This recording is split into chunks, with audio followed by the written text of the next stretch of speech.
Hello everyone, मेरा नाम है अंकित मिश्रा और आप देख रहे हैं एम्ब्रियोसैक। दोस्तों, एम्ब्रियोसैक का ये वीडियो ग्रेजुएशन और नीट के लिए बहुत ही ज़्यादा इम्पोर्टेंट होता है। अगर हम बात करें नीट के लिए, तो यहाँ से बहुत सारे ऑब्जेक्टिव क्वेश्चंस बन करके आते हैं जो कि हर दफ़ा निश्चित आपसे एग्जाम में पूछे जाते हैं। दूसरी तरफ अगर हम बात करें ग्रेजुएशन के अंदर, तो इसके कई तरह के क्वेश्चंस बन करके आते हैं, जैसे स्टेट यूनिवर्सिटी के अंदर ऑब्जेक्टिव क्वेश्चंस में भी आ सकते हैं। अगर हम बात करें सेंट्रल यूनिवर्सिटीज़ के अंदर, तो वहाँ पे ये लॉन्ग या शॉर्ट या फिर आपको किसी समझ लो ना, लॉन्ग शॉर्ट या जैसे वो आती नहीं वो शॉर्ट नोट्स लिखने के लिए, उसमें आपको ये सवाल जो है वो मिल सकते हैं। दोस्तों, एम्ब्रियोसैक एक बहुत ही इंपॉर्टेंट चीज़ होती है, बेसिक्स और कॉन्सेप्ट है। आप सभी को एक चीज़ पता होगा कि हमारे जो फीमेल रिप्रोडक्टिव पार्ट होता है, जो हमारे मेगा गैमेटोफाइट होते हैं या फिर हम बोल सकते हैं जो हमारे मेगा स्पोर्स होते हैं, वो बेसिकली फीमेल के अंदर उनका डेवलपमेंट होता है। और ये फीमेल जो होती है, जो डेवलपमेंट फीमेल के अंदर हो रहा होता है, वो होता है बेसिकली हमारा ओवरी के अंदर। दोस्तों, वो जो हमारी ओवरी होती है, उसी ओवरी के अंदर हमारा होता है ओव्यूल, और उस ओव्यूल के अंदर मौजूद होता है हमारा एम्ब्रियो सैक।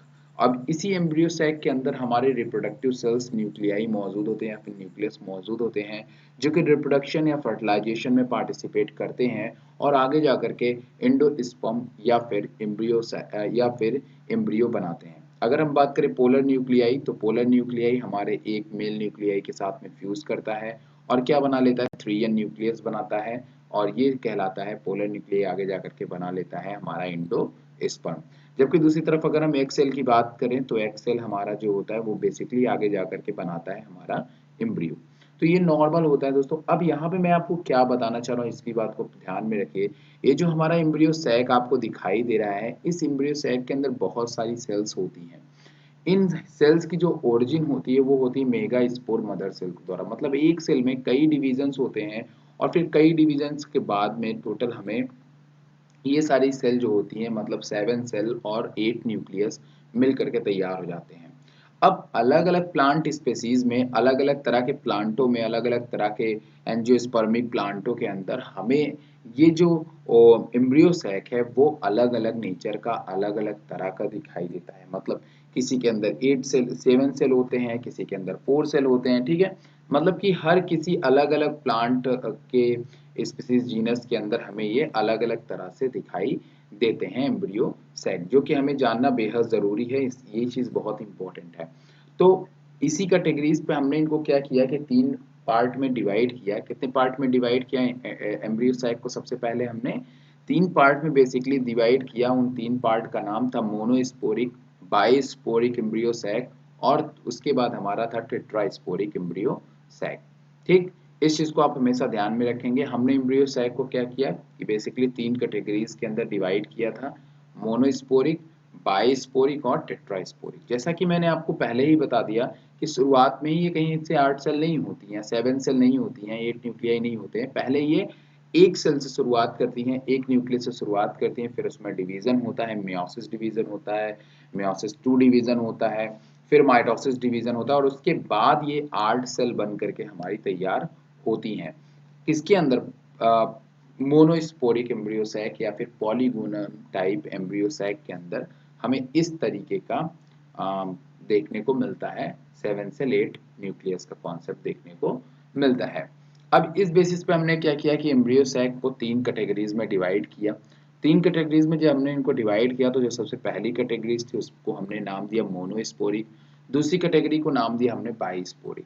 मोनोस्पोरिक जो हमारा होता है और तीसरे वाला जो हमारा होता है उसको हमने नाम दिया टेट्रा स्पोरिक। क्या नाम दिया? Tetra sporic. अब मैं यहाँ पे बेसिक आपको डायग्राम बता देता हूँ ताकि आपको एक चीज ध्यान रहे। देखिए, MMC मतलब इतनी बात को आप हमेशा ध्यान में रखिएगा कि जहाँ पे भी आपको ये वाला पोर्शन दिखाई देगा, मतलब यहाँ पे एक सेल थी। सबसे पहले क्या थी? यहाँ पे एक सेल मौजूद थी। इस एक सेल से हमारे कितने सेल डिवाइड होकर के बन गए? 2 सेल बने। कितने सेल्स बने? 2 सेल बने। और 2 सेल के बाद क्या हुआ कि यहाँ पे ये हमारे जो 2 से 4 सेल बने। कितने बने? 2 से 4 सेल बने। 4 सेल में जो 3 सेल थी वो खराब हो गई। वो क्या हो गई? खराब हो गई। केवल एक ही सेल आगे जा करके बचती है, और फिर इसमें माइटोसिस डिवीजन होता है, और माइटोसिस डिवीजन हो करके कितने सेल्स टोटल बन जाते हैं? पॉलीगोनम में टोटल हमारे 8 सेल 8 न्यूक्लियस और 7 सेल बनते हैं। पॉलीगोनम में कितने बनते हैं? 8 न्यूक्लियस 7 सेल बनते हैं। जबकि अगर हम दूसरी तरफ बात करें तो ये भी एक ही न्यूक्लियस बचता है, इसमें भी लास्ट में एक ही न्यूक्लियस बचता है टेट्राड के अंदर। इसीलिए हम इसको क्या बोलते हैं? मोनोस्पोरिक कहते हैं, क्योंकि यहाँ पे एक न्यूक्लियस से 8 का जन्म हो रहा है, 8 न्यूक्लियस बन रहे हैं। तो इसलिए हम इसको बोल देते हैं कि ये चीज हमारा क्या होता है? मोनोस्पोरिक होता है। मतलब कि एक ही सेल से ये जो होती है वो हमारी आगे जाकर के डेवलप करती है। ठीक, समझ में आ रही मेरी बात ना? जबकि अगर हम लोग बाइस्पोरिक में देखें तो टेट्राड के अंदर देखो, यहाँ पे हमें जो एक सेल दिख रही थी, यहाँ पे हमें 2 दिख रही है, इसलिए हम इसको टेट्राड के कहते हैं। और जब हम आगे देखते हैं टेट्रा में, तो टेट्रा में हमें देखेंगे कि इस स्टेज में हमें 4 न्यूक्लियस दिखाई दे रहे हैं सभी के अंदर। टेट्राड वाले में 4 न्यूक्लियस दिखाई दे रहे हैं, हम इसलिए इसको बोल देते हैं टेट्रा स्पोरिक। तो मोनोस्पोरिक में टेट्राड वाले कॉलम में एक एक स्पोर होंगे, जबकि अगर हम लोग बात करें बाइस्पोरिक में तो 2 होंगे, और टेट्रास्पोरिक में 4 होंगे। ठीक, समझ में आ रही मेरी बात? अब देखो हमने इसको किस बेसिस पे डिवाइड किया है, ये जानना बहुत इंपॉर्टेंट है। बेसिस ऑफ क्लासिफिकेशन को देखते हैं। The number of megaspores taking part in development of embryo sac. जो मेगा स्पोर्स होते हैं वो क्या करते हैं? बेसिकली हमारे एम्ब्रियो सैक का डेवलपमेंट करते हैं, एग वगैरह बनाने में मदद करते हैं, एंडोस्पर्म के लिए पोलर न्यूक्लियाई वगैरह बनाने में मदद करते हैं। The number of division occurring in the nucleus of the functional mega spore. ठीक है, इसके अंदर हमें बहुत सारे डिवीजन्स जो होते हैं वो देखने को मिलते हैं। देखो जैसे यहाँ पे हमें मियोसिस देखने को मिला, फिर उसके बाद हमें माइटोसिस देखने को मिला, तो बहुत सारे डिवीजन्स हमें यहाँ पे देखने को मिलते हैं। Organization of nuclei in the mature embryo sac. उसके बाद अगर आप देखो तो यहाँ पे सारे न्यूक्लियाई जो हैं अपने अपने पोजीशन में जाते हैं। जैसे देखो सबसे पहले ये न्यूक्लियाई ऐसे थे, फिर इन्होंने अपने पोजीशंस को डिसाइड कर दिया, एक एक ऊपर नीचे चला गया, फिर इनमें डिवीजन हुआ, और देखो ये अपनी अपनी एक पोजीशन पे, एक निश्चित एक प्रॉपर पोजीशन पे मौजूद होते हैं, बिल्कुल ऐसा फैले नहीं होते हैं। समझ रहे हो? मतलब इनका हमें ऑर्गेनाइजेशन के बेसिस पे भी हमने इनको डिवाइड किया है, और उसके बाद हमने इनको डिवीजन के बेसिस पे भी डिवाइड किया हुआ है। अब अगर हम बात करें टाइप्स के बारे में, तो टाइप्स की बात हो चली है आगे, और आगे हम लोग बात करते हैं। जब हम आगे बढ़ते हैं तो हमें देखने को मिलता है कि जो हमारा पॉलीगोनम मोनोस्पोरिक वाला जो होता है, मोनोस्पोरिक जो एम्ब्रियो सैक होता है, उसके अंदर बेसिकली 2 तरह के एम्ब्रियो सैक पाए जाते हैं। कितने तरह के एम्ब्रियो सैक होते हैं? 2 तरह के एम्ब्रियो सैक होते हैं। एक होता है पॉलीगोनम मोनोस्पोरिक, और एक होता है ओनियोथीरा मोनोस्पोरिक। मोनोस्पोरिक 2 कैटेगरीज में डिवाइड किया गया है, polygonum monosporic and ओनोथेरा monosporic. Monosporic क्यों कहते हैं? क्यों, मैंने बता दिया ना, क्योंकि टेट्राड के अंदर एक एक न्यूक्लियस है। जबकि बाइस्पोरिक में केवल हमें ये इसमें भी 2 एग्जाम्पल हैं, लेकिन अभी आपके सामने एक ही बता रहा है। इसमें भी 2 एग्जाम्पल आपके हैं। और बाइस्पोरिक में अगर आप देखोगे तो टेट्राड वाली स्टेज के अंदर आपको क्या दिख रहा है? टेट्राड वाली स्टेज के अंदर हमें क्या दिख रहा है कि हमें इसमें 2 न्यूक्लियस दिखाई दे, जो यहाँ पे हमें 1 दिखाई दे रहे थे, 3 खराब हो रहे थे, यहाँ पे 2 बचे रहते हैं। ठीक है ना? तो यहाँ से देखिए बाद में बाकी जो इनका जो बनने का जो तरीका है वो बिल्कुल पॉलीगोनम टाइप का ही होता है। ठीक है ना? पॉलीगोनम होता है, बस अंतर कितना होता है, यहाँ पे 1 होता है टेट्राड में, यहाँ पे 2 होता है, इसलिए हम इसको बाई स्पोरिक कहते हैं। जबकि टेट्रास्पोरिक के अंदर टेट्राड वाली स्टेज में हमें 4 न्यूक्लियस देखने को मिलते हैं, 4 न्यूक्लियस देखने को मिलते हैं, और ये बहुत ही ज्यादा इंपॉर्टेंट है, स्पेशली अगर हम बात करें फ्रिटलेरिया और बैगिला, ये 2 बहुत ही इंपॉर्टेंट है, तो इसको आप ध्यान में रखिएगा। सबसे पहले यहाँ पे देखिए टाइप्स ऑफ एम्ब्रियो सैक की बात करें तो यहाँ पे हमने कई टाइप्स के टेट्रास्पोर की बात करें, types of tetrasporic embryo sac की बात करें, तो यहाँ से लेकर के मतलब कि बिना ओके, ये जितना भी है आपके क्या है? टेट्रास्पोर है। क्या है? टेट्रास्पोर होते हैं। तो सबसे पहले अगर आप एडोक्सा में देखो, तो एडोक्सा में आप क्या देख रहे हो? सबसे पहले जो हम लोग टेट्रास्पोर का टाइप देख रहे हैं वो क्या देख रहे हैं? एडोक्सा देख रहे हैं। क्या देख रहे हैं? एडोक्सा देख रहे हैं। सब लोग ध्यान से इधर देखोगे, सब लोग। ओके, तो यहाँ पे देखो सबसे पहले एक न्यूक्लियस थी, एक न्यूक्लियस से हमारे डिवीजन किया पहले, तो 2 बने, 2 से 4 बने। तो टेट्राड वाली स्टेज में कितने बने? 4। मोनोस्पोरिक में कितने होते थे? यहाँ 1। बाइस्पोरिक में कितने? 2। यहाँ कितने होते हैं? 4। फिर 4 से यहाँ पे 8 हो गए, और फिर इस तरीके से हमारा बना। तो एडोक्सा जो है वो बिल्कुल पॉलीगोनम टाइप का ही आपको दिखाई दे रहा है, इसमें भी 8 न्यूक्लियस हैं और 7 सेल हैं। ये लास्ट वाला जो चीज है इसको आप जरूर ध्यान में रखना है, ठीक है ना? एडोक्सा के अगर हम एग्जांपल की बात करें तो यहाँ पे आप देख रहे हो एडोक्सा, सैम्बकस, अल्मस, ट्यूलिपा, एरिथ्रोनियम, ये सभी एडोक्सा में, मतलब इन सभी प्लांट के अंदर एडोक्सा टाइप का एम्ब्रियो सैक पाया जाता है। तो एडोक्सा टाइप एम्ब्रियो सैक किसका टाइप होता है? टेट्रास्पोरिक का होता है। फिर उसके बाद इसमें आपको प्लूमेगो दिखाई दे रहा है, प्लूमेगो के अंदर आप सेम चीज देख रहे हो, लेकिन अगर आप इसमें ध्यान से देखो, बहुत ही एकदम अच्छी तरह से देखोगे तो यहाँ पे 2 हैं, 2 से उसके बाद 4, लेकिन जो तरीका है न्यूक्लियस का वो बिल्कुल पेरीफेरी में चारों तरफ मौजूद होता है, चारों डायरेक्शन में मौजूद होता है, ठीक है ना। तो ये चीज बहुत अच्छा है, ये पिना में हमें इस तरह से दिखाई देता है, जबकि अगर हम बात करें इसमें तो इसमें डायरेक्ट इस तरह से होते हैं और इसी तरह से ये 4 हमारे बन जाते हैं प्लूमेगो में। प्लूमेगो की अगर हम बात करें तो प्लूमेगो में देखो चारों कॉर्नर में, ठीक है ना, बन गए एक एक, फिर यहाँ से एक एक निकल के, यहाँ से एक एक निकल के, एक इधर से, एक इधर से, एक इधर से, चारों 4 न्यूक्लियस जो होंगे वो बीच में आ जाएंगे, पोलर साइड में आ जाएंगे, ठीक है। 4 न्यूक्लियस किस में आ जाएंगे, पोलर साइड में आ जाएंगे। तो ये भी हमारा 8 न्यूक्लियस होता है और 5 सेल होती है। बहुत लोग कंफ्यूज होते थे 5 सेल कैसे हो गई, तो देखो क्या होता है कि जब एक एक न्यूक्लियस इधर से चला आया ना, एक एक न्यूक्लियस यहाँ से चला आया तो सभी आपस में मिल करके एक एक सेल बना लिया, पोलर सेल बना लिया। क्या सेल बना लिया, पोलर सेल। पोलर सेल को हम लोग एक गिनेंगे, पोलर सेल को मतलब इस 4 न्यूक्लियस को हम लोग एक गिनेंगे और बाकी ये 4 कितने हो गए, 5 सेल, कितने हो गए, 5 सेल, ठीक है ना। मतलब ये पूरा एक सेल है। नहीं समझ में आ रहा तो मैं फिर से आपको बता दे रहा हूँ कि मैं क्या बताने की कोशिश कर रहा हूँ आपको। फाइन में बता रहा हूँ आपको, एक मिनट। ओके, अब देखो इधर बहुत ही ध्यान से, मैं ये बताने की कोशिश कर रहा हूँ, इसको थोड़ा सा जूम मैंने किया है। देखो यहाँ पे 4 पहले पहले डिवाइड किया, 4 थी, 4 से 8 हो गई, राइट। 8 के बाद में क्या हुआ कि यहाँ पे जो आपको चारों सेल दिख रही है, एक एक सेल जो है, एक एक न्यूक्लियस, सॉरी एक एक न्यूक्लियस अपनी जगह पे रहेगा, लेकिन वहां से एक एक न्यूक्लियस निकल करके पोलर वाली सेल में आ जाएगा और यहाँ पे पोलर सेल बनाएगा। अब ये जो पोलर सेल होती है ये एक सेल मानी जाती है, इसीलिए 5 सेल होती है पोलर सेल आपकी। पोलर सेल में कितने, तो यहाँ पे जो पोलर सेल होती है वो उसमें 4 पोलर न्यूक्लियाई हैं, कितने हैं, 4 न्यूक्लियाई हैं। तो 4 न्यूक्लियाई मिल करके एक सेल बना रही है, इसीलिए 8 न्यूक्लियाई हैं। टोटल न्यूक्लियाई देखोगे तो 8 है, लेकिन सेल हमारी 5 है, 1 2 3 4 5, ठीक है।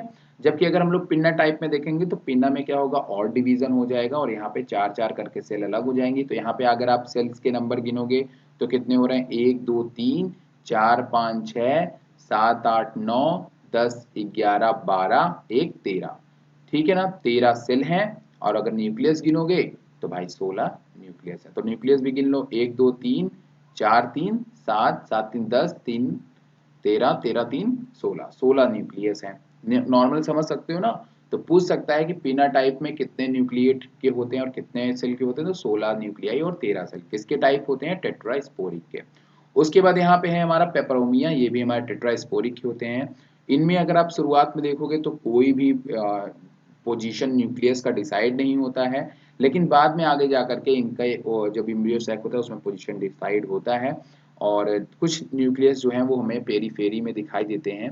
जैसे कि देखो अगर मैं इसको गिनोगे तो 1 cell 2 cell 3 cell 4 cell 5 cell 6 cell, 1 7 cell 8 cell 9 cell, कितनी है, 9 सेल है। न्यूक्लियस गिनोगे तो 16 होंगे, लेकिन सेल कितने हैं, 9 ही होते हैं, ठीक है। उसके बाद हमारा ड्रूसा टाइप है, ड्रूसा टाइप में भी हमें 16 न्यूक्लियस और 15 सेल के दिखाई देते हैं। ऊपर की तरफ सेल्स मौजूद होती हैं और उसके बाद नीचे की तरफ हमारी सेल्स मौजूद होती हैं। इसको भी आप हमेशा ध्यान में रखोगे। क्लियर, समझ में आ रही मेरी बात की नहीं। तो ये भी ध्यान में रखना कि ये कितना होता है, ये 15 सेल, इसमें 2 ही हैं तो जाहिर तौर पे 15 सेल होंगी और 16 न्यूक्लियस होंगे, ठीक। हमेशा ध्यान में रखना, अगर जितने पोलर न्यूक्लियाई बीच में हैं उतने नंबर सेल हमारी कम होंगे, ठीक है ना। इसमें 4 है ना, 4 है ना, तो यहाँ पे देखो, यहाँ पे 4 अगर ये हो गए तो ये देखो यहाँ पे बहुत फ्रिटलेरियम बहुत इंपॉर्टेंट है। फ्रिटलेरिया में जो एंटीपोडल सेल होती है, देखो इस सब में ऊपर की तरफ जो सेल है ये हमारा सिनर्गिड है, ठीक है ना। जो कलरफुल है वो क्या है, सिनर्गिड है, और जो ब्लैक एंड व्हाइट है वो क्या है, हमारा एंटीपोडल है। फ्रिटलेरिया के अंदर हम देखते हैं कि हमारा एंटीपोडल जो होती है, जो सब में हाइप्लॉयड होती थी, वो यहाँ पे कैसी होती है, ट्रिप्लॉयड। 3 3 न्यूक्लियस की एक सेल होगी, तो 1 cell 2 cell 3 cell 4 cell 5 cell 6 cell, ठीक है, 6 सेल और एक 7 सेल, 7 सेल कितनी हो गई, 7। लेकिन न्यूक्लियस आप देखेंगे तो न्यूक्लियस, एक न्यूक्लियस, दो न्यूक्लियस, 3 8 न्यूक्लियस हो जाएंगे, ठीक है। तो ये एक बहुत इंपॉर्टेंट है, ये फ्रिटलेरिया आप ध्यान में रखिएगा, आपसे हमेशा आपको कंफ्यूज कर सकता है ये चीज, ठीक है। क्योंकि यहाँ पे स्पिंडल फ्यूजन होता है, पहले से ही स्पिंडल फ्यूजन हुआ रहता है और इस तरीके से। आगे यहाँ पे प्लूमेगो है, प्लूमेगो में भी यही चीज़ है, 8 न्यूक्लियस होते हैं, लेकिन सेल कितने होते हैं हमारे, 3 ही होते हैं। एक सबसे नीचे वाला 1 है, फिर पोलर वाला 2 है, और फिर उसके बाद हमारा 1 2 3 3 सेल होती है, लेकिन न्यूक्लियस कितने हैं, 8, 4 1 5 3 8 8 न्यूक्लियस होते हैं। सबको क्लियर हो गया है ना।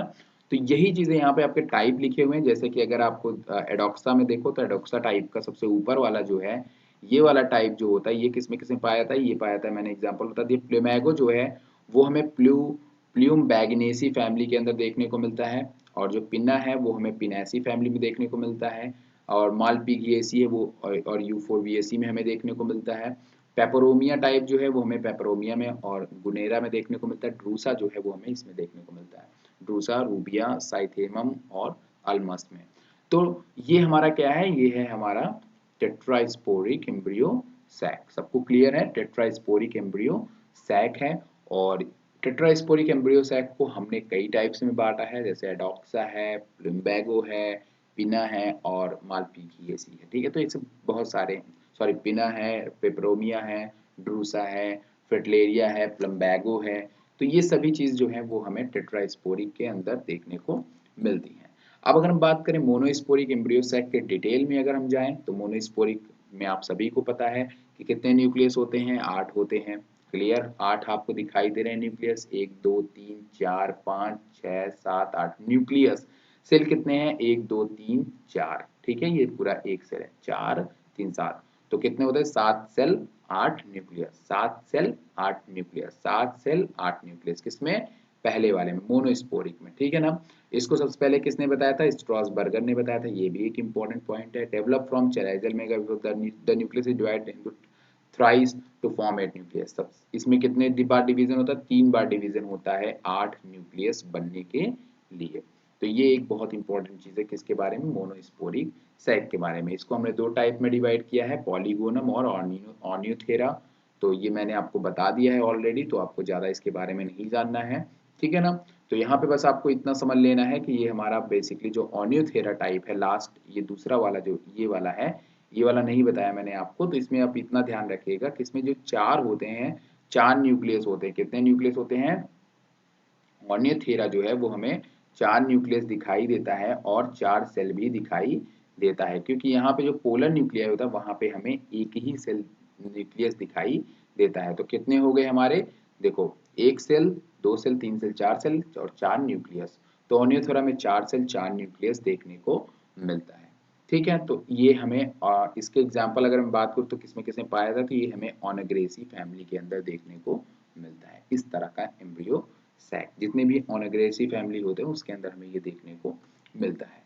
बाईस्पोरिक एम्ब्रियो सैक के बारे में मैंने आपको बता दिया। बाईस्पोरिक एम्ब्रियो सैक को अगर आप देखोगे तो ये हमें देखने में थोड़ा थोड़ा सा पॉलीगोनम टाइप का ही दिखाई देता है, दिखने में पॉलीगोनम टाइप का ही दिखाई देता है, और यहाँ पे लिखा भी हुआ है। तो यहाँ पे सबसे पहले क्या, डेवलप फ्रॉम 1 और 2 डायड, डायड क्या है, ये रहा। ठीक है ना।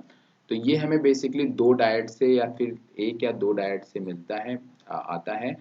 फर्स्ट मियोटिक डिवीजन, मतलब सबसे पहले इसमें मियोसिस डिवीजन होता है, जिस कहाँ, किसमें, मेगा स्पोर मदर सेल में। तो पहले ये जो एमएमसी होता है, इसमें सबसे पहले मियोसिस होता है, फिर उसके बाद, ठीक है, मियोसिस हुआ तो कितने बने, 2 बने।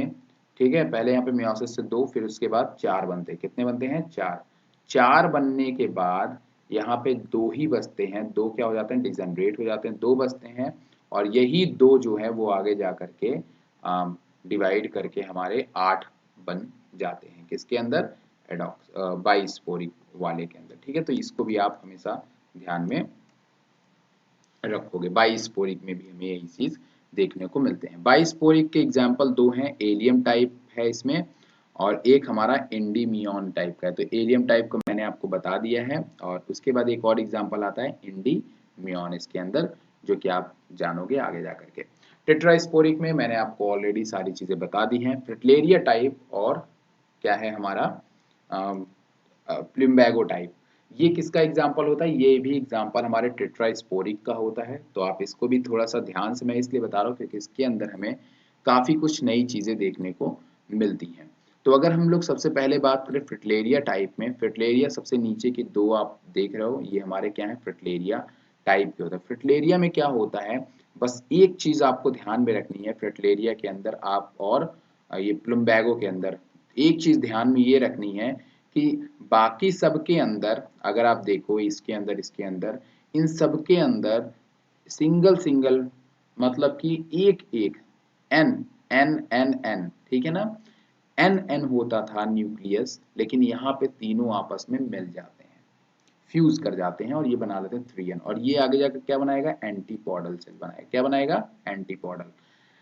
जब ये डिवाइड करते हैं तो टोटल 4 3n बनते हैं। कितने, 4 3n, जिसमें से एक जो 3n है वो हमारे किसके साथ में चला जाता है, वो हमारे पोलर न्यूक्लियाई के साथ में चला जाता है।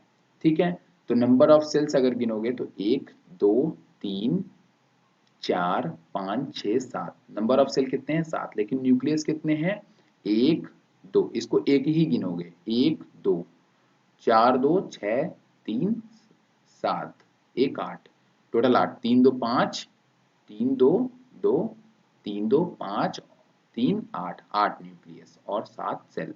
तो फ्रिटलेरिया में क्या होता है, जो एंटीपॉडल सेल है वो फ्यूज कर जाती हैं, इस पॉइंट को आप ध्यान में रखिएगा। फ्रिटलेरिया में एंटीपॉडल सेल के अंदर हमें फ्यूजन देखने को मिलता है और वो कैसे जाती हैं, 3n हो जाती हैं। और प्लम्बैगो के अंदर में भी हमें यही चीज सेम टू सेम चीज देखने को मिलता है। आशा है दोस्तों आपको ये वीडियो काफी पसंद आया होगा। जो भी आपके सामने कोई भी कमी है वीडियो के अंदर या फिर एक्सप्लेनेशन करना है तो आप जरूर बताइएगा। हाँ, मैंने थोड़ा जल्दी जल्दी में इसको खत्म किया है, लेकिन आशा करता हूँ अगर आप एक दो बार इस वीडियो को देखोगे तो सारी चीजें क्लियर हो जाएंगी। जितने भी पॉइंट है उन सभी पॉइंट्स को पढ़ लीजिएगा। ये शॉर्ट वीडियो बहुत ही बढ़िया वीडियो बनाया गया था और मैंने बस सारी कोशिश की है कि आपको शॉर्टली समझ में आ जाए। आशा है आपको मेरे पसंद आया, करिए शेयर करिए सब्सक्राइब करिए। Thank you very much.